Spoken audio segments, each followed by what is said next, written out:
दोस्तों, इस दुनिया में कोई भी ऐसा घर परिवार नहीं बचा है जिस घर परिवार में थोड़े बहुत झगड़े तकरार ना हो।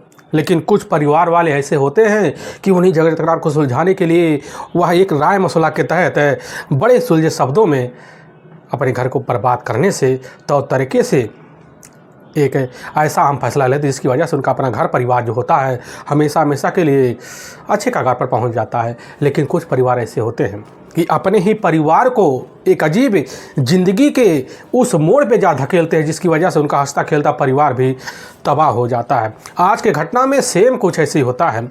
एक औरत होती है, बस अपने संस्कारों के दहलीज को इस तरह पार कर जाती है जिसकी वजह से उसके साथ कई लोगों की ज़िंदगी भी तबाह हो जाती है और साथ में कई लोग जेल की सलाखों के पीछे भी पहुंच जाते हैं। आखिर क्या था आज की घटना में? आज की घटना में क्या हुआ? आज की घटना की आप पूरी तह तक सच्चाई जानने के लिए इस वीडियो को आप लास्ट तक जरूर देखिएगा।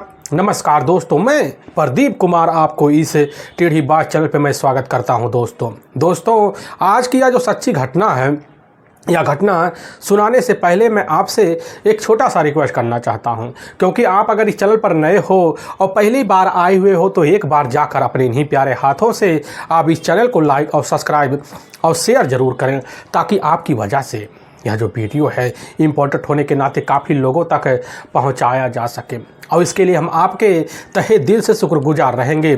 दोस्तों आज की यह जो सच्ची घटना है, यह घटना है ठीक है उत्तर प्रदेश, और उत्तर प्रदेश की राजधानी पड़ती है ठीक लखनऊ, और ठीक उसी के ही अंतर एक जाना माना माल थाना पड़ता है, और ठीक उसी के अंतर्गत एक थावर जाना माना गांव पड़ता है। अब उसी गांव के रहने वाले तीन ही सगे भाई होते हैं। सबसे बड़ा भाई होता है राजकुमार, और दूसरे नंबर का भाई होता है और राम प्रकाश, और सबसे छोटा भाई होता है रामपाल। राजकुमार जो होता है एक डॉक्टर होता है अपने इलाके का जाना माना। उसकी अपनी पत्नी भी होती है इधर आशा मौके पर अपनी ज़िंदगी अपने पति से खूबसूरत तरीके से अपनी ज़िंदगी जी रही होती है। लेकिन राजकुमार का अपना दूसरे नंबर का जो भाई होता है राम प्रकाश, उसकी अपनी पत्नी रंजना भी होती है। लेकिन उसके टोटल इधर 3 बच्चे होते हैं, जिसमें 2 बेटियां और 1 बेटा। सबसे बड़ा बेटा जो होता है इधर 6 साल का होता है, और सबसे छोटी एक बेटी होती है अनिष्का, जिसकी उम्र लगभग अभी ठीक 4 महीने के आसपास होता है। लेकिन घर में इधर राम कुमार का अपना सबसे छोटा जो भाई होता है रामपाल, वह भी ऑलरेडी शादीशुदा होता है। वह भी नई नवेली दुल्हन के साथ अपने घर गृहस्थी जो होता है अपने हिसाब से तौर तरीके से इधर चलाती है। लेकिन इधर जो होता है राजकुमार की अपनी जो भयो होती है रंजना, मौके पर अपने ही घर में एक अपने खुद के ही पैसों से एक ब्यूटी पार्लर खोल रखी थी, जिसकी वजह से अब उसके पारिवारिक भी खर्चा भी चल जाया करता था। लेकिन परिवार में तीनों भाइयों की जो सहमति होती है, जो लालन पालन होता है, जो व्यवहार होता है, लोग देखकर पूरी तरह से सोच में पड़ जाते कि आखिर ऐसा भाई जो होता है पूरे इलाके में कहीं नहीं दिखेंगे, क्योंकि उनके जो चाचे होते हैं, उनके जो संस्कार होते हैं लोगों के जुआ पर होते हैं। लेकिन कुछ इनके बीच ऐसा हो जाता है जिसकी कोई उस इलाके में कल्पना नहीं कर पाता है। होता यूँ है कि जैसे ही 5 नवंबर का दिन होता है, अब शाम का टाइम होता है, उसी वक्त अब तीनों जो भाई होते हैं मौके पर अपना आराम से अब खा पी कर अपने अपने कमरे में अब सोने के लिए चले जाते हैं। लेकिन अब जैसे सुबह का टाइम होता है तो उसी वक्त इधर राम प्रकाश अचानक कमरे से बाहर निकलता है और बड़ी तेज़ से चीखना शुरू कर देता है कि बचाओ बचाओ, हमारे घर में 4-5 डाकू घुस गए और हमारे साथ बदतमीजी की, और हमारे बड़े भाई और हमारे पत्नी और यहाँ तक कि हमारे बड़े भाभी के साथ मार पिटाई का सारी हदें पार कर दी। अब इस तरह की पड़ोसी जब बात सुनने के बाद दंग से रह जाते कि अचानक इतनी रात जो होता है डाकू हमला कैसे कर सकते हैं। अब इस बात की खबर जैसे ही पड़ोसियों के कानों में पहुंचती है, पड़ोसी जो होते हैं उसी समय एक दूसरे के घर जाते इस तरह की जानकारी देते हैं। जानकारी देने के बाद अब डॉक्टर राजकुमार के जैसे ही अब घर में घुसते, क्लिनिक साइड में होता है, लेकिन देखते कि वही क्लिनिक में ही इधर जो होता है राम प्रकाश की अपनी पत्नी रंजना, और साथ में रंजना की अपनी जेठानी जो होती है मौके पर इधर आशा, और साथ में आशा का अपना पति राम कुमार पूरी तरह से वहाँ खून से लथपथ अवस्था और मृत अवस्था में पड़े होते हैं। लेकिन लोगों के दिलों में अभी भी आशा बनी होती है हो सकता है राजकुमार के अंदर कुछ ना कुछ है, थोड़ी बहुत हील हवाली बची हो, इसीलिए वहाँ के जो लोग होते हैं उसी वक्त राजकुमार को अपने नज़दीकी सरकारी अस्पताल में ले जाते हैं। लेकिन डॉक्टर जैसे राजकुमार को देखते हैं तो उसी वक्त इधर मृत घोषित कर देते हैं। लेकिन वहाँ के द्वारा इसकी जो सूचना होता है अब माल पुलिस थाने में दे दिया जाता है और माल पुलिस थाने के मौके पर प्रभारी होते वह तुरंत जो होता है अस्पताल पहुंचते हैं। लेकिन अस्पताल में पता चलता है कि घटनास्थल पर तीनों की मौके पर मौत हो चुकी होती है।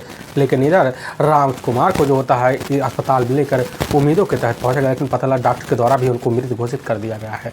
वहाँ के इंस्पेक्टर साहब अपने दल बल टीम को लेते हैं और थावर गाँव जब पहुँचते देखते हैं कि राजकुमार के घर के सामने जो होता है वहाँ ग्रामीणों का जमावड़ा परत दर बढ़ता चला जाता है।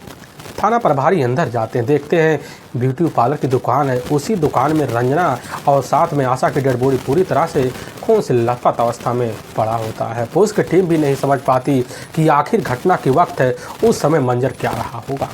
लेकिन पुलिस की टीम बॉडी का तौर तरीके से निरीक्षण करती है और घटनास्थल का जांच पड़ताल करने के बाद टीम को भी इसकी सूचना भिजवा देती है। बड़े अधिकारी पहुँचते हैं, अपने हिसाब से घटनास्थल की वह भी जाँच पड़ताल करते हैं। दोनों के बॉडी को पुलिस की टीम वहीं पंचनामा भरती है और उठाकर अपने ही नज़दीकी सरकारी जो अस्पताल होता है उसी में अब दोनों की बॉडी को पोस्टमार्टम के लिए भिजवा देती है। इधर घर में मौजूद राम प्रकाश और रामपाल से जब पुलिस की टीम पूछताछ करती है तो राम प्रकाश और रामपाल पुलिस के सामने यही कहने लग जाते हैं कि साहब मौके पर हम तो घर में होते हैं लेकिन हम दलान के दूसरे छोर में सो रहे होते हैं। अचानक दरवाजे पर एकाएक 4 व्यक्तियों का हल्ले की बड़ी तेज़ सी धड़ाहट वाली आवाज़ आती है। उनके पास जैसे पहुंचते हैं तो साहब 4 व्यक्ति अचानक हमारे भाई के ऊपर टूट पड़ते हैं। हमारे भाई राजकुमार के ऊपर जब टूटते हैं तो हमारी जो पत्नी होती है रंजना और हमारी जो अपनी बड़ी भाभी होती है आशा भी साहब बच बचाव के लिए तो जाते हैं, लेकिन साहब चारों मिलकर उनके साथ बड़े मेहरबानी तरीके से पेश आते हैं और वहीं पर तेधार हथियार से उनका हत्या कर देते हैं। लेकिन साहब हमारे अंदर डर होने की वजह से साहब हम वहाँ से जैसे बाहर निकलते तो पता चलता है कि वह तो चारों वहाँ से फरार हो चुके हैं। पुलिस की टीम जो होती है वहाँ राम प्रकाश और रामपाल से कहने लग जाती है कि आपको क्या लग रहा है, क्या आपके भाई या आपकी भाभी या आपकी पत्नी का किसी के साथ कोई पुरानी दुश्मनी था या आपका किसी के साथ पुरानी दुश्मनी या किसी पैसे का लेन देन था।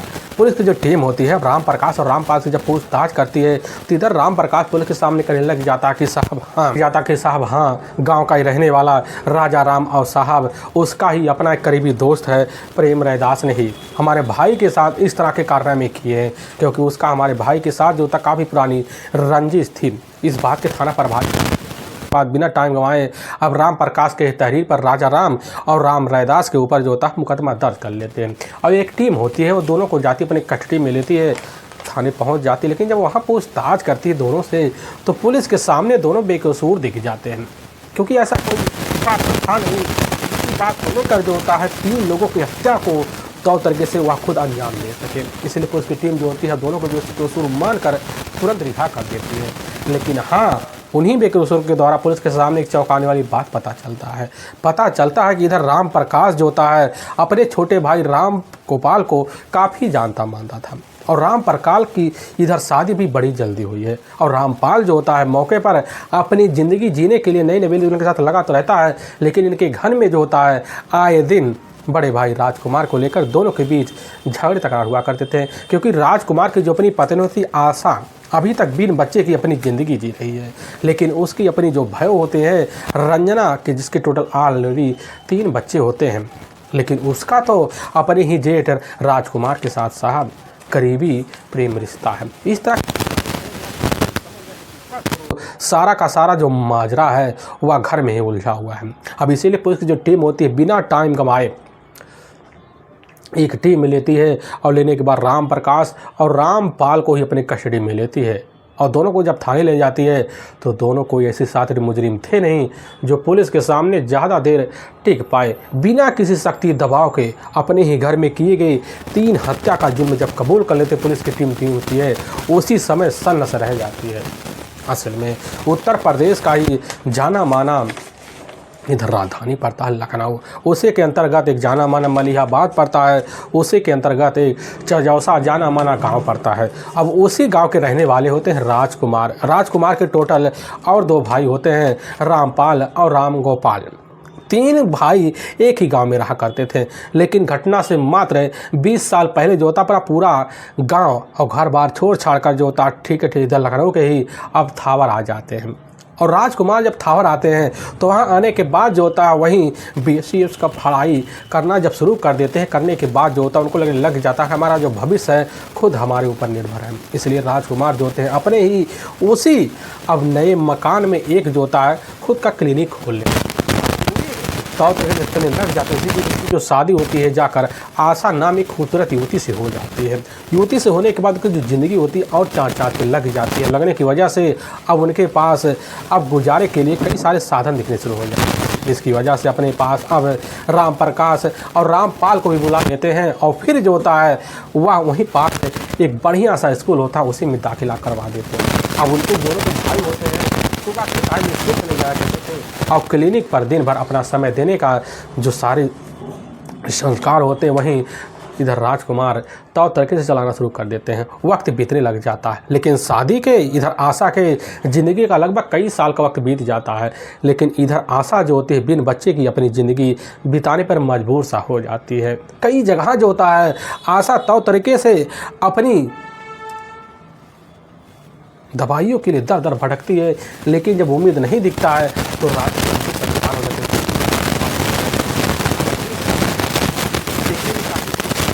चल 2006 में कैसे ना तैसे कर रंजना की जो शादी होता है अब राजकुमार अपने ही छोटे भाई अब राम प्रकाश के साथ जो होता रंजना जब दुल्हन बन के अपने ही इधर बड़ी बहन के घर में आती है, आने के बाद तौर तरह के संस्कारों में बच जाती है और रहना शुरू कर देती है। और रहते रहते लगभग कई सालों को जब जाता है तो उधर रंजना टोटल 3 बच्चे की शादी बन जाती है, जिसमें 2 बेटियां और टोटल एक इकलौता बेटा होता है।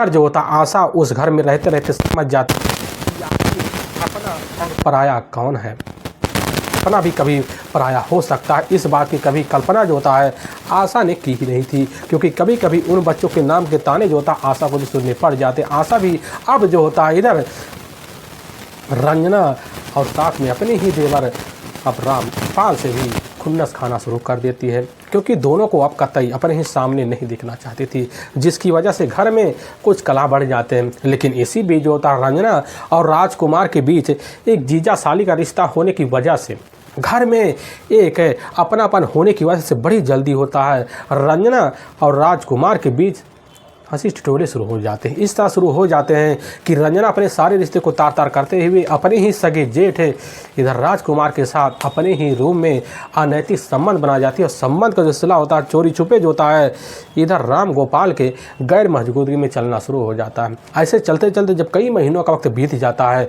बीतने के बाद जो होता है आशा यही उम्मीद लगा के बैठ जाती है कि हमारी ज़िंदगी के अब जो होता है सारे शौक़ ख़त्म हो चुके हैं। लेकिन इसी बीच अब रंजना जो होती है अपने सारे शौक़ को पूरा करने के लिए अपने ही जेठ राजकुमार को अपनी ज़िंदगी का एक सहारा मान लेती है। और राजकुमार जो होता है बेहतर तरीके से अपनी ज़िंदगी का जीने का जो जरिया होता है रंजना के ऊपर शौक चुका होता है, और रंजना जो होती है बेहतर तरीके से सारे शौक अपने ही जेठ के बदौलत पूरा करना शुरू कर देती है। लेकिन रंजना को उसी समय आभास हो जाता है कि हमें भी अपनी ज़िंदगी को संवारने के लिए खुद अपने ही पैरों पर खड़ा होना पड़ेगा। इसीलिए रंजना अब जाकर अपने जेठ के सामने अपने प्रेम वाली भावना से ही एक शर्त रख देती है। उसी शर्त के तहत जो होता है खुद राजकुमार अपने ही घर में एक कमरे में एक ब्यूटी पार्लर की दुकान जो होता है अब रंजना के लिए खुलवा देते हैं। और रंजना के पास अपने खुद का एक कमाई का साधन निकल जाता है, जिसकी वजह से रंजना को उम्मीद दिखने लग जाता है कि आखिर जो होता है हमें किसी के आगे हाथ फैलाने की अब ज़रूरत नहीं है। लेकिन इसी बीच रंजना को आभास हो जाता है कि आखिर जो कुछ हुआ है हमारे जेठ की बदौलत हुआ है। इसलिए रंजना जो होती बेहतर तरीके से अपने जेठ के हर वक्त हर कदमों में बीतने के लिए तैयारी खड़ी रहती थी।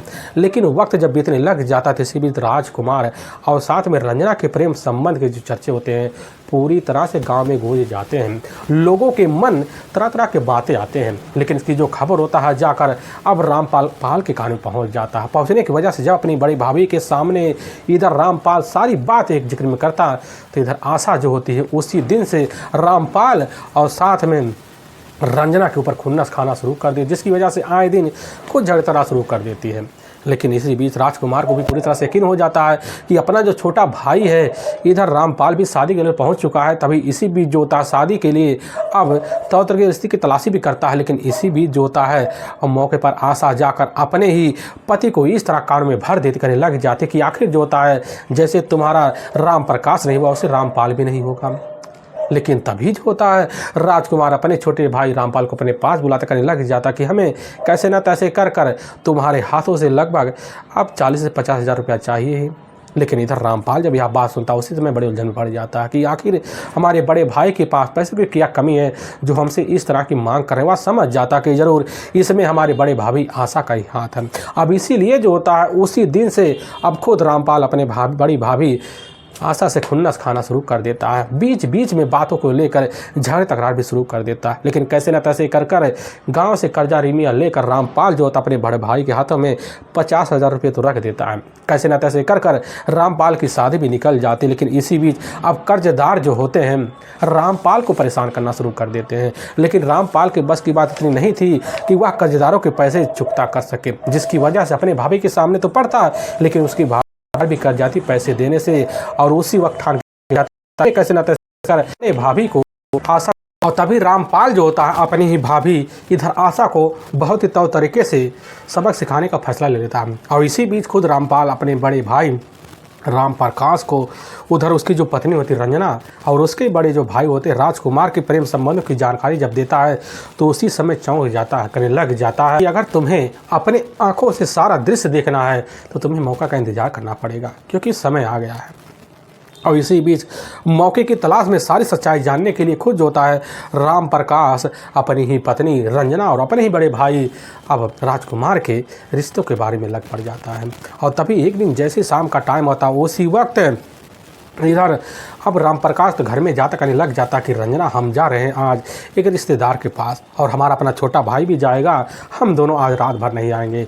और इसी बात को कहकर वहाँ से तो राम प्रकाश और रामपाल दोनों निकल जाते हैं। लेकिन रंजना जब खबर पाती उसके खुशी का ठिकाना नहीं रहता है क्योंकि उसी समय उसके घर में उसके अपने तीनों बच्चे भी नहीं होते हैं। और मौके पर उसके जेठ तो होते हैं लेकिन उसके अपने जो जेठ होते हैं उनकी सारी बात की पता लग चुकी होती है। लेकिन जैसे रात का 1 बजे के आसपास का टाइम होता है उसी वक्त अब रंजना के ही रूम में राजकुमार जब पहुंचने के बाद दोनों के बीच रिश्ते की शुरुआत होती। लेकिन उसी बीच अचानक दरवाजे पर ही राम प्रकाश और रामपाल पहुंच जाते और दरवाज़ा जैसे ही हाथ लगाते अपने आप खुल जाता। आंखों के सामने राम प्रकाश की उसकी अपनी पत्नी इधर रंजना और उसके अपने बड़े भाई राजकुमार एक ही अवस्था बिन कपड़े के पड़े होते। इस नज़ारे को देखकर वही पूरी तरह से दोनों के दोनों भाई दंग से रह जाते हैं। लेकिन उसी वक्त जो होता रंजना का बेहतर तरीके जो पिटाई होता है वहाँ तो राम प्रकाश कर देता है। लेकिन उसी दिन से अब जो होता राजकुमार और इधर रंजना दोनों सतर्के के तहत रिश्ते को अंजाम देना शुरू कर देते हैं। लेकिन इसी बीच जो होता है